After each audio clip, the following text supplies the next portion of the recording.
Je vais vous parler et vous présenter le livre de Sylvain Chantal qui s'appelle « Fièvre de cheval ». Alors, Sylvain Chantal est un jeune auteur quadragénaire qui en fait est un talent polyvalent. Il est à la fois auteur, auteur de romans, auteur de théâtre, il est journaliste, il est documentaliste, il a beaucoup de cordes à son arc. Et là, il publie de façon régulière des romans qui ont des titres toujours qui interpellent, Tu, par exemple, ou Pas Dieu possible, Voilà, voilà. Donc il est complètement dans la quotidienneté des choses, et c'est un sociologue qui observe avec beaucoup de malice la vie de nos concitoyens. Dans Fièvre de cheval, c'est un monologue. C'est un monologue qui est construit autour d'un héros, et ce héros est un peu un stoïcien grec qui aurait croisé le chemin de Beckett. Pourquoi stoïcien grec? Parce que vous vous souvenez que les Grecs disaient que la façon d'arriver au bonheur, c'était d'éliminer complètement les passions. Moins on a de passions, moins on a de risque de déraper dans sa vie, et plus on peut contrôler sa vie. Et donc, il y a ce côté chez ce personnage. Mais en même temps, il y a dans ce personnage un côté Beckett, un côté, vous vous souvenez de Molloy de Beckett, Molloy, ce personnage qui est dans une quête, qui avance vers on ne sait quoi, et qui, au fur et à mesure où il avance, se dégrade. Il perd l'usage d'une main, il perd l'usage d'un bras, il commence à boiter, après, et dans le personnage de Sylvain Chantal, qui s'appelle Anatole, on a un peu cette dégradation, mais cette dégradation lui est complètement indifférente. C'est-à-dire qu'on voit qu'il va vers une catastrophe, il ne peut pas y avoir d'autre chose, mais cette catastrophe lui est relativement indifférente. Et il a tellement supprimé les passions que quand il se retrouve dans une aventure sentimentale, bien, en fait c'est malgré lui, c'est parce que par son physique, physique entre parenthèses qui a l'air de ressembler beaucoup à celui de son auteur, par son physique il a attiré une dame, et il se retrouve dans le lit de cette dame, mais c'est malgré lui, et en fait son idée c'est plutôt de sortir de cette histoire qui est compliquée pour arriver à cette indifférence. Il n'a pas de passion, mais il a une obsession. Et son obsession, ce sont les courses de chevaux. Il avait un métier, il était consultant, il a progressivement arrêté ce métier pour ne plus se consacrer qu'aux courses. Et on devine bien que ce simple choix est déjà en soi-même l'assurance d'une fin catastrophique. Il est donc tiré par sa seule passion, qui sont les courses et le jeu, et il a une clé, c'est-à-dire qu'il a une martingale. Il a étudié des façons de gagner, d'augmenter ses chances de gain, et c'est quelqu'un qui pourrait être tout à fait exaspérant par son goût de l'échec, mais qui en réalité est très attachant parce que il nous décrit avec beaucoup de gentillesse toute la faune bigarrée qui compose les habitués de PMU. Un bar PMU, c'est un peu un aquarium. Il y a une hiérarchie, il y a des règles qui ne sont pas des règles écrites, mais qui sont des règles que tout le monde observe. Il y a des types de clients différents selon les bars. Il y a ceux qui sont plutôt orientés losers, il y a ceux qui sont plutôt orientés techniciens de la gagne. Et c'est un peu un monde où chacun voudrait que le destin vienne redresser une vie cabossée. C'est la deuxième chance, c'est le monde de la deuxième chance. Et dans ce monde-là, chacun s'observe. Parce qu'il est important de voir si quelqu'un gagne. Et si quelqu'un gagne, non seulement il y a des traditions, il offre un coup à boire, etc., mais surtout on essaie de savoir pourquoi il a gagné. Et quand on comprend que Anatole a une façon de gagner particulière, aussitôt il devient l'objet de beaucoup d'attention.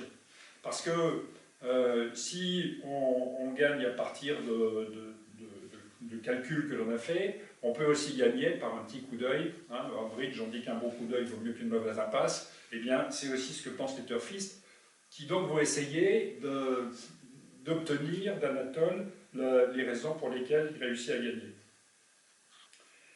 Pour la petite histoire, on peut dire que Sylvain ne connaissait rien aux courses, mais était intrigué par ce milieu-là, et que pour écrire ce livre, il s'est immergé complètement dans cette aventure, et a passé plusieurs mois, est devenu un turfiste, en tout cas, sinon plein de succès, en tout cas intéressé, et qu'il a livré un livre très documenté. Alors je voudrais vous lire un petit passage de ce livre. C'est un moment où il va expliquer comment il faut jouer aux courses, hein, ce qui est quand même l'élément essentiel de son travail. J'ai oublié de vous dire que c'était un auteur nantais, et que donc ce qu'il nous décrit dans ses pérégrinations, ça va se situer soit à Nantes, soit autour de Pornichet-Sainte-Marguerite, sur le bord de mer où il s'est réfugié. Donc là, il est en train de marcher vers un PMU, et il dit « À hauteur de l'église Saint-Donatien, alors que j'analysais dans ma tête l'échec de certaines de mes courses, je me rendis compte que quelque chose clochait dans mon processus de jeu. Je vous explique. Au début, je misais à la borne. J'allais ensuite fumer une cigarette dehors, puis je revenais m'installer à une table pour le départ de la course. Et ce, toutes les 15 minutes. Arrivé rue de Sey, j'eus une illumination. Il fallait inverser l'enchaînement. Commencer par regarder les informations d'Equidia. Equidia, c'est la chaîne qui donne tous les résultats et les chiffres correspondants. Il fallait commencer par regarder les informations d'Equidia, miser, puis fumer. Je développe. J'ai l'impression que vous me perdez dans mon raisonnement. Equidia, dès la fin d'une épreuve, affiche des informations sur chaque cheval pour la course suivante. Nombre de courses effectuées, victoire, place dans le trio de tête, nom des géniteurs, jockey, entraîneur et propriétaire. En allant fumer sitôt une course achevée, je m'asseyais donc sur une chaise de la terrasse et sur tous ces renseignements. Je vous donne un exemple, ce sera plus clair. Quand vous voyez inscrit Jean-Michel Basile, faut jouer, à la fois entraîneur, driver de trot attelé et jockey autre-montée, Basile est une personnalité du monde hippique sur laquelle on peut compter. Rarement il se plante, le type. De même avec Pierre-Charles Boudot, en principe, même si j'ai perdu 100 € avec cet idiot de jockey, pas placé à l'arrivée du prix Zinedine Zidane.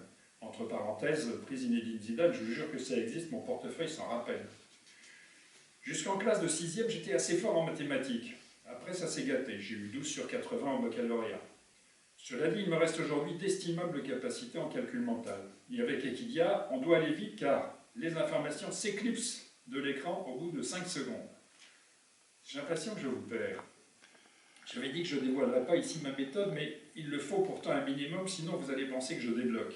Si, je vois bien, ne dites pas le contraire. Je vais illustrer concrètement mon propos. Un cheval ayant participé à 20 courses, dans lesquelles il a obtenu 3 victoires et 6 places, sera plus à même de triompher qu'un autre ayant effectué 12 épreuves, avec une victoire à la clé et 2 places. 3 plus 6 égale à 9, 20 divisé par 9, ça donne 2,22, alors que de l'autre côté, 1 plus 2 est égal à 3, 3 divisé par 3, ça fait 4, 12,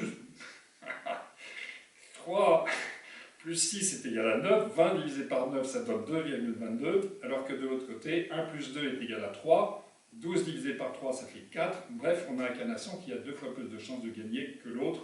C'est pas implacable, ça?